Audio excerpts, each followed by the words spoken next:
G'day punters, welcome back to the MacBet Early Move, the Queensland racing show where we preview the feature race on a Saturday in Queensland. Joining me, as always, professional punter John Mcleod. John, you a bit of a yawn there, a bit of a punting marathon this week. We're betting Wednesday all through till Sunday.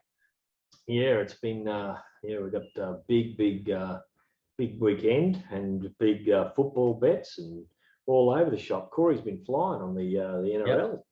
Yep. He's been going really good. So he's been going really good. Yeah, he sort of had a tough sort of start to the year, but he's actually clawed back quite a few units. He's won 22 odd units during September, which has been massive, 40% or 38% pot. Yeah, he's killing it. How did he go? Who's he tipping in the actual final? In the final, let me just bring it up quickly. Put me on the spot. He's backing the overs. For the grand final. I'm not sure. The semis. The semis are good. Semis good. Yeah, he's backing the overs in tonight's clash against the Rabbitohs and the Seagulls. And then it looks like he's got quite a few units on the Panthers up against the Storm, which is quite interesting, seeing as they're about $3.50. Yeah, that's interesting. It just seemed like Cleary was, I don't know, as I've said on this, this platform, that I'm no idea football punter, but every time I put my money on, they get beaten. But Cleary just seems to be going missing at the moment. He seems like his shoulder must be hurting, and he's just not taking the line on. Which halfbacks, if they don't take the line on, all they're doing is ready. The defensive team is ready for the outside men and just on all over him. So he's going to have to run it sooner or later, or they're going to be showing up to on when is it? Tomorrow night. Yeah, tomorrow. Yeah, I thought the Eels were a little bit stiff last week, to be honest. I thought they were going to get over the top of them, and there's a couple of contentious calls there as well. But yes, just like you, John, I'm absolutely no expert. I've got no clue, and I'd be negative $1,000,000% profit on turnover on anything that speaks is my rule. Anything that can speak, don't bet on it. Jockeys can talk, but I think it's a good rule to stick with. I haven't heard of that one, so that's a newie on mine, but it sounds good. Sure. And yeah, while we're talking results, still sort of just up and down this last month or two. We sort of hit around the 280 unit profit mark, and we're sort of just dwindled back down to around 240. Still winning at 12% for the year, which has been massive. But yeah, just a couple of tough results, a lot of seconds and thirds.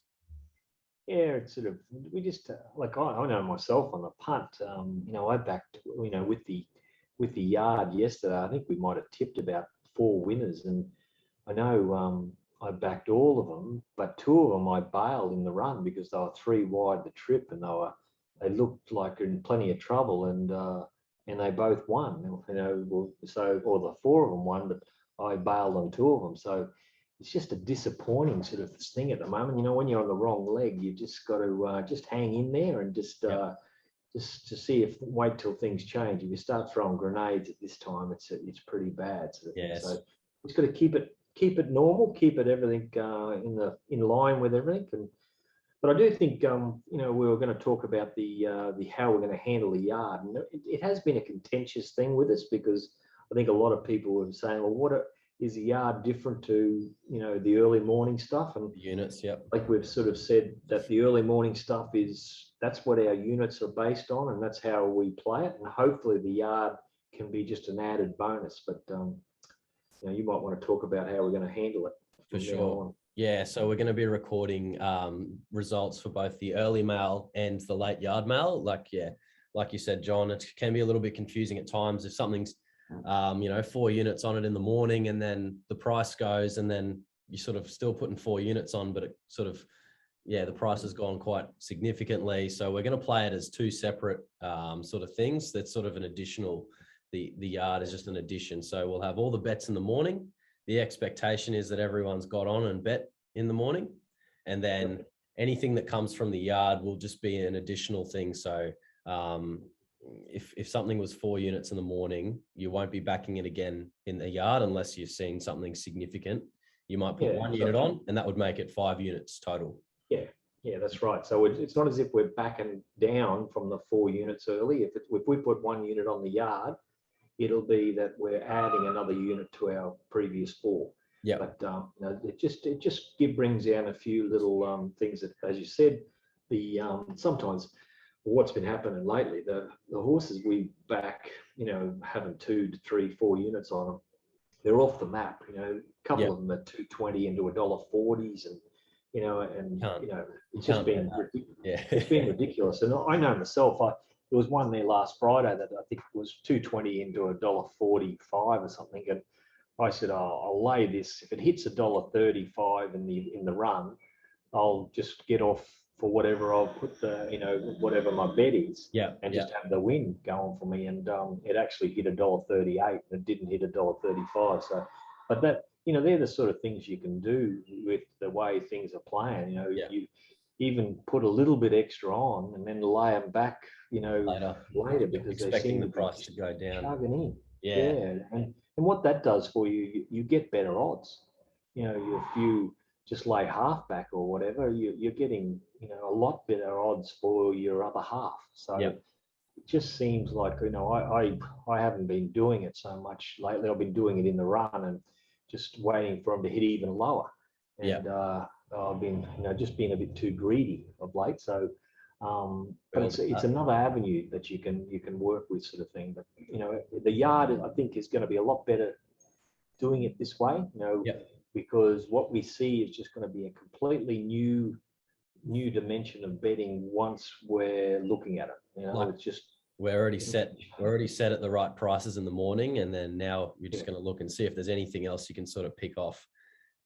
Especially considering that the market in most cases has moved pretty significantly towards our runners. Other runners blow out, they might become a bet. That's right. There was one there on Wednesday that, you know, I think one of the Betfair things, I laid it for Betfair on the Betfair thing, and I think it was around the $3 mark, and I think we said that we had it $4, and it got out to $4.60. Yeah, it looked beautiful in the yard, and it's won, and you know, it's nearly a play of nearly backing the thing. So so it was sort of like it's a strange thing how you've got to, you know, there's times when the market is short enough to lay it, and there's times later when it actually bounces back and hits a mark, you know, hits a place where you can actually back the thing. So everything's got a price, that's for sure. Yeah, for sure. And it is interesting when you flip the complete flip. There's a difference between laying something, not backing something, and then actually backing it. If you flip the whole way, it's it's pretty significant. But yeah, for those playing at home, we'll be recording our yard results now. We're going to use the Betfair SP, which I think is, I think it's just superior to any sort of tote or best tote sort of product that you can get out there. So, and everyone can get it. No one's limited. So we're going to record that as BSP, and then our morning stuff we're going to record as the fixed odds that you get on the sheet, which are available to everyone. And it's been really good, especially like the last little bit, like everyone can get on. We're not really getting any complaints of people missing prices, which you can get with a lot of other services. So yeah, everything's really achievable, so that's good.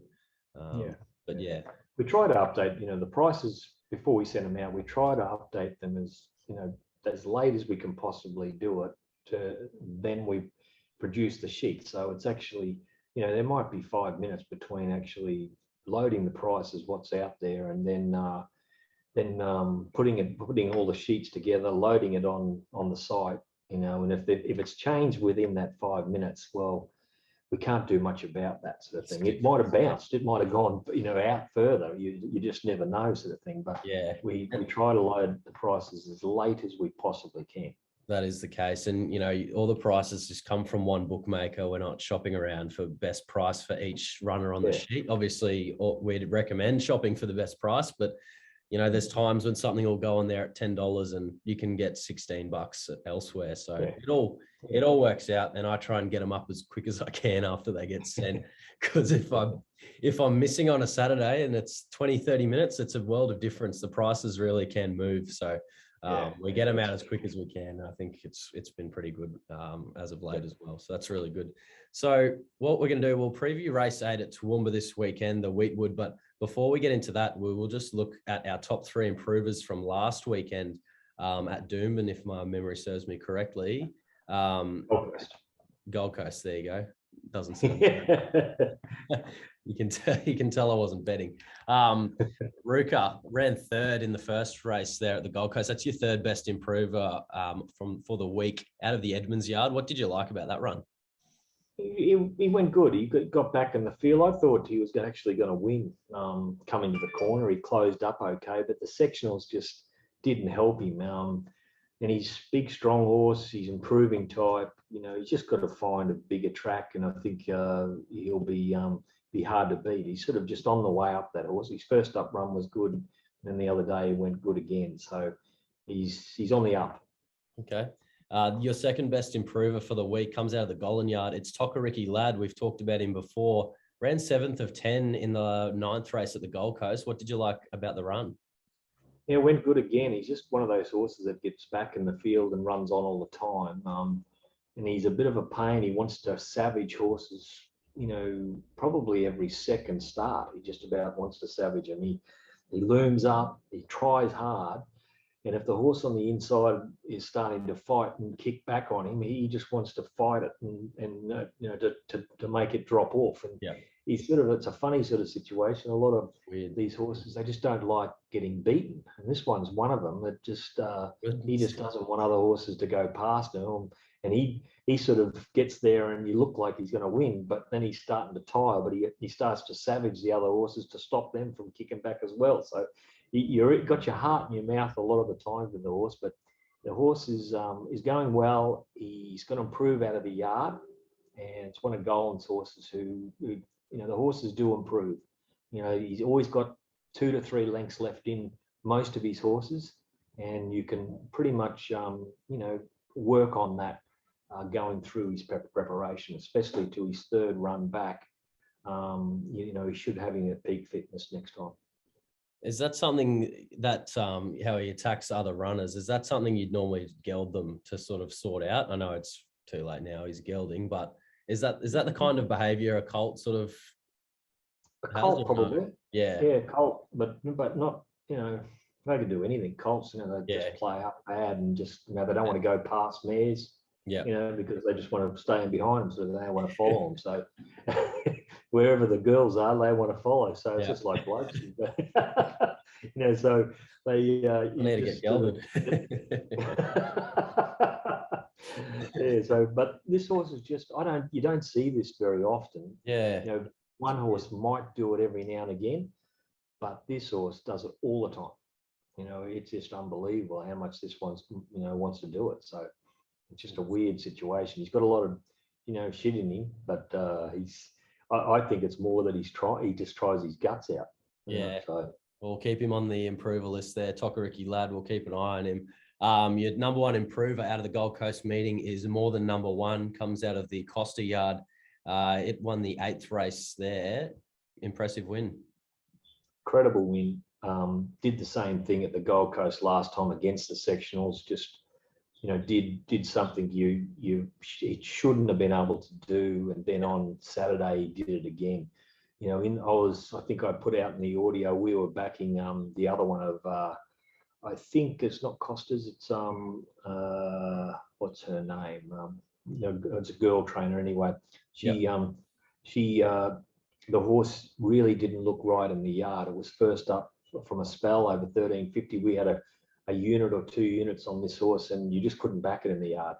And the other one, of course, is this More Than, what is it called? More Than Number 1. The number 1. It's just looked incredible, very athletic. Costa's got it flying, runs a sectional. Just when he gets to Eagle Farm and a big track, Caloundra or something like that, there's a little bit of speed on. I think you're going to see even a better horse, because he's been doing it against the sectionals. Whereas when the sectionals suit him, he's just going to go bang. Wow. So I think there's more to come for this horse. Definitely more to come. keep a big watch on More Than Number One. Get it in the black book, guys. Keep an eye out for a Sunshine Coast or Eagle Farm track, and yeah, load the cannons. It was amazing the other day. I was mentioning about the one we backed all early in the morning, and then I wanted to switch by the audio. I wanted to switch over to this horse, and I thought, oh no, I'll back it in the run because it's not going to be in the first 5 or 6. It's going to be midfield or midfield back. And they walked in front, and it was back in the field. And usually you can get on these horses, that type of scenario. Yeah. But every time Dick and Harry wanted to be on it. And looking at it, you say, geez, it's going to be tough. It's going to be, shouldn't be able to win with the way the pace was. There was no pace. Yeah. But everyone wanted to be on, and it was just right. So it's just one of those free courses that can run a sectional, and no one really cared about how the race was being run. They just knew this will just win. You got to keep the lips zipped up at the yard there, John, or keep the cards closer to the chest. It sounds like every Tom, Dick, and Harry standing around you waiting for the good mail, and you're all up in the stands trying to back the same one in the run. That's why no one's laying it. I think that was what could have happened a bit too. We were bailing off the other one. You got the likes of this thing. So, Jacob Blurs and the rest of the crew there just mopping up on the fair. Got to be careful there. All right, we'll shift our focus to Toowoomba this weekend, which is where they're having the Metro meeting. It is Weetwood Handicap Day. The tracks are good for rail and the true. How do you play Toowoomba, John? Well, it has been playing off fence up there of late. So I wouldn't be surprised if that's the case. A lot of Toowoomba horses trained there go well because they've got to go up the hill. So a lot of horses can't handle that when they push the button. They don't cop it real sweet. So it's just a matter you would rather see or back horses that have actually trained there or won there before. But you're sort of looking for maybe horses just getting away from the fence and the straight. Now, by this stage, race 8, everyone's going to know whether the fence is going to be any good or not. So it's not going to make that big a difference by this stage, just because if it is a run-on sort of track or off the fence, the leaders will be steering away from there. So it's not going to make any difference. But for the first 2 or 3 races, I would say you want to be on that horse, probably running 5th or 6th, peeling around the leaders. Okay, for sure. And we will just preview race 8 today, the feature race as well. That is the Weetwood Handicap. I'll run you through the market now. Apache Chase is the favourite, $3.90. Soxagon, the Curry Runner, $4.80, second favourite. Desert Lords, $5. You Make Me Smile, $7.50. Royal Hail is $9.50. Tambo's Mate, 13s. Flash R, 23s. Tactical Advantage, $26. And it's pretty much snitches there too, $26 and better. The rest, massive field, 18 runners. Let's just start with one of the ones you've got short. Desert Lord, there you've got it rated about $12. Cahill on board. Chance? He's a chance. I've got him longer than the market just because of the way the race is going to be run. I don't think there's a hell of a lot of speed on here, so he's going to get back in the field and charge. Usually this horse is one of those ones we're talking about, the number 1 horse. They can do something against the sectionals because he's got such a good turn of foot. Yep. But he's going to really need the fence to be off and them to be staying hard against the fence for him to be able to, to charge down the middle. If the fence is not so good and the leaders are getting out, well, then he's just going to make it a little bit more difficult for him. So the 550 in the market at the moment, I think is unders. Yep. But I'm not really ruling him totally out because he has got that turn of foot. It's amazing turn of foot. And I know we've had a couple of wins on him in the past as well, which was really fun to watch. But runner number 5, Tambo's Mate, is your third pick, $13 out of the Golden Camp. Chance? He's only because it's coming from the Golden Stable. Now, if you looked at his run the other day, we had something on him. You couldn't back him. He was very disappointing, but I'm expecting the horse to improve on fitness. Yep. I wasn't, looking at him in the yard, he sort of never had a heap of improvement in him. compared to when Kendrick had it. But I think he's going to get a lovely run, and just working on the golden theory that there's improvement in all these horses. I think if he makes that 2 to 3 length improvement off that first run with the run he's going to get, he's going to be in the finish. And he's a Group 3 winner, I think. So this is not a Group 3 race. So he's definitely got the quality to win this type of race. Okay. And your second pick in the race is You Make Me Smile, $8.50. Steph Thornton aboard. She is absolutely airborne at the moment, isn't she? Yeah. Until we back her. We backed her the other day. We backed her the other day at the Gold Coast, and she was 5th on the fence and got there. You could. There was a gap where a train or a truck could have gone through. She half went through and just said woo woo, and eased out of it. So, I think. But what she is she's a. I don't want to be on any horse that needs riding with her. Okay. She's a horse that a jockey that Careful. just come. If you want them settled, just ride them quiet. Yeah. And then let them run into the race. She's very good at that type of horse. But as far as tactically and putting him in a position and jockeying, different story. So that's my opinion of her. I'm just giving you my opinion. So that's where I stand with her. And in this race, it's an interesting because she's one of the speed horses, but just because of the way she rides is quiet, she'll come out and she'll go forward and be happy enough to be 3rd or 4th. Yeah. Whereas if it was a jockey like maybe Cole Wilson Taylor maybe, and Taylor Marshall, Jimmy Byrne maybe, they're all pushers and shovers. Yeah. So if that was the case, the race scenario of the race might change here. So I'm sort of, I think she's definitely got a chance because I think it sprinted really good the other day, and she'll be up on the speed with not a lot of speed on, and she's got a chance. For sure. And we do have a pusher and a shover on our top pick, Apache Chase. We got Jimmy Byrne on board, $4 to win. I think you've got it rated a little bit shorter. That's our early move this week, Apache Chase. Yeah. I think just lovely trial. I know it went around the middle of the track at Deegan in the trial, and it was probably better off being out there. But it did it very well, and I think he should be able to find the lead.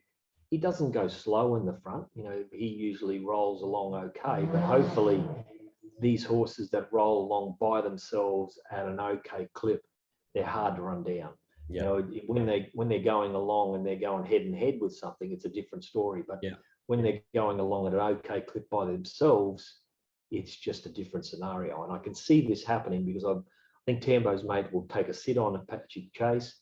As I said, Steph will probably take a sit just behind Apache Chase and sit on the outside of Tambo's. Yep. And then you've got other horses like, the Hand probably can't keep up. What else is there? Soxalon will take a sit. Ron the Riven's got a bad gate. Royal Hail, he's got nowhere to go. There's no other horse that really wants to get to that 3rd or 4th or 2nd position, to get around those horses. So I can see Apache Chase highballing in front and just keeping on going. And, I think he only run 5th or 6th or whatever he did in the Stradbroke. He's going to find an easy lead here and it'll be hard to run down. Get the conditions to suit. All right, that's our early move, Apache Chase with Jimmy Byrne on board. Thank you, John. Good luck this weekend up at Toowoomba. You're getting a carload of the boys and going up there. I saw Jacob hassling, who was it? Madeline Wishart for a ticket on Twitter. Or Tommy Turbo or someone. They were hassling and she was going to get him a ticket and then couldn't. But I'm assuming you boys will be up there in full force, obviously doing the yard, yeah? No, I'm not going to go to Toowoomba. It'll be too busy. It'll be 7 deep. You won't be able to see a thing. Oh, geez. And so, so I'm going to do everything from home and watching it at home. As when you mentioned Madeline Wishart, flying, she's going really good, that girl. And I just love how she sits on a horse. You look at them walking around the parade yard, you can just tell they're jockeys. She's one of them. Another one that looks a jockey is Taylor Marshall. He just looks a jockey. Jimmy Byrne looks a jockey. Mallion's flying. There's a lot of these jockeys in this race are going really good, and this is the best race, and you can see how many good jockeys are in this one. So, For sure. but as she's an apprentice, she's got to ride in this main race, so she's deserved of the ride. I think she's going good. That's a good wrap. We've talked plenty of jockeys today, and yeah, good talking racing in general with you, John. And good luck this weekend. James. Guys, make sure you head to macbet.com.au to get access to all the information this week. Our weekly and monthly subscribers, they get the yard stuff. That's the good gear, and that's will be a couple of changes to that as we spoke about earlier. But that's about all dribble from me. We'll talk to you soon then, John. Cheers. Beauty. Thanks, Jeff. Cheers, everyone.